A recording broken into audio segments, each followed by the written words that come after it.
उठा साकिया पर्दा इस राज से, लड़ा दे ममोले को शहबाज से।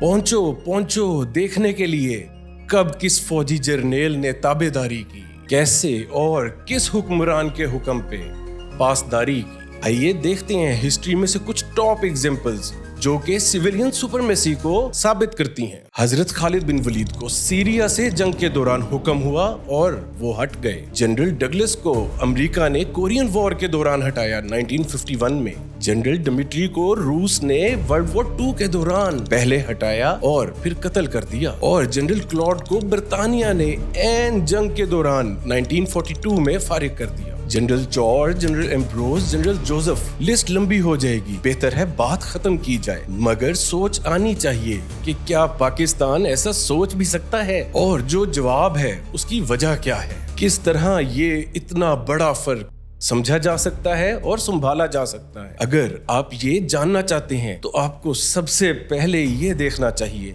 कि वो हुक्मरान होता कैसा होगा जिसके हुक्म की ऐसी तामील, ऐसी सिविलियन सुपरमेसी। वाओ, आइए देखते हैं कौन थे ये हुक्मरान जिन्होंने टॉप जनरल्स को वॉर के दौरान फारिग किया, जो कि हम एग्जांपल्स देते हैं। जनरल डगलस को हुक्म देते हैं US president Harry Truman. General Dmitry को रशिया के जोसेफ स्टालिन माजूल करते हैं। और जनरल क्लॉड को हटाने वाले लीडर थे Winston Churchill of United Kingdom. और general George, general Joseph, general Ambrose को हटाने वाले थे अब्राहम लिंकन। क्या आप नाम सुन रहे हैं इन लीडर्स के जिनके हुक्म पे जंग के दौरान जनरल बदल दिए गए? इनके कद से वाकिफ भी हैं आप, बल्कि सबसे बढ़कर दुनिया का सबसे अजीम जनरल जो एक भी जंग ना हार सका, हजरत खालिद बिन वलीद रज़ी अल्लाह अन्हु। उनको हटाने वाले और कोई नहीं बल्कि आज तक की हिस्ट्री के सबसे बेहतरीन हुक्मरान हजरत उमर रज़ी अल्लाह अन्हु थे। और हम ये चाहते हैं कि सिविलियन सुपरमेसी के नाम पे नवाज शरीफ जैसे लीडर के हाथों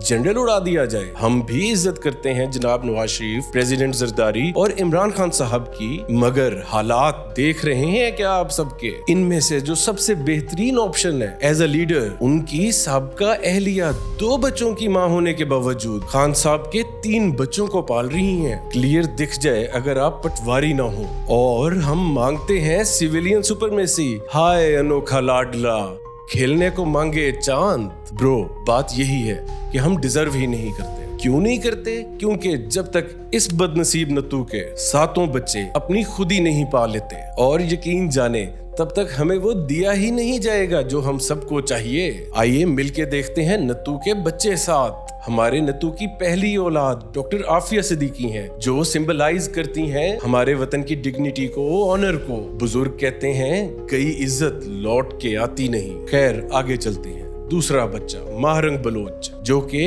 पाकिस्तान की इंटीग्रिटी को रिप्रेजेंट करती है। क्या कहती फिरती है पता नहीं, मगर हम पंजाबियों को अपनी नहीं लगती। तीसरा बच्चा इमरान खान, जो रिप्रेजेंट करता है हमारी जमहूरी राय को, मगर इस राय के साथ बंधे हुए इज्जत के खूनख्वार दरिंदे। जमहूरियत जब भी मिली हमसे ही गलती हुई। और 5वां बच्चा आइडेंटिटी क्राइसिस की शक्ल में डॉक्टर अब्दुल सलाम। हमें पता ही नहीं चलता हमारी शान, बात बात पे कर देते हैं कुर्बान। कोई और एग्जांपल चाहिए? डॉक्टर अब्दुल कदीर खान याद है आपको? वही एटम बम वाले। डॉक्टर साहब, जिंदगी में किसी बात का पछतावा भी है इस कौम के लिए काम करने का। और नतू साहिब के छठे बच्चे हैं मिर्जा मोहम्मद अली इंजीनियर। मींस हमारे वतन का ग्लोरीफाई और क्रूसीफाई डायलेमा। हमें या तो देवता बनाने आता है या सीधा शैतान बना देते हैं। भाई, दरमियानी रास्ता कोई तो हो। और अब सबसे आखिरी बच्चे मिस्टर पतलू, यानी कि छोटे, जो कि रिप्रेजेंट करते हैं हमारी लिटरेसी को।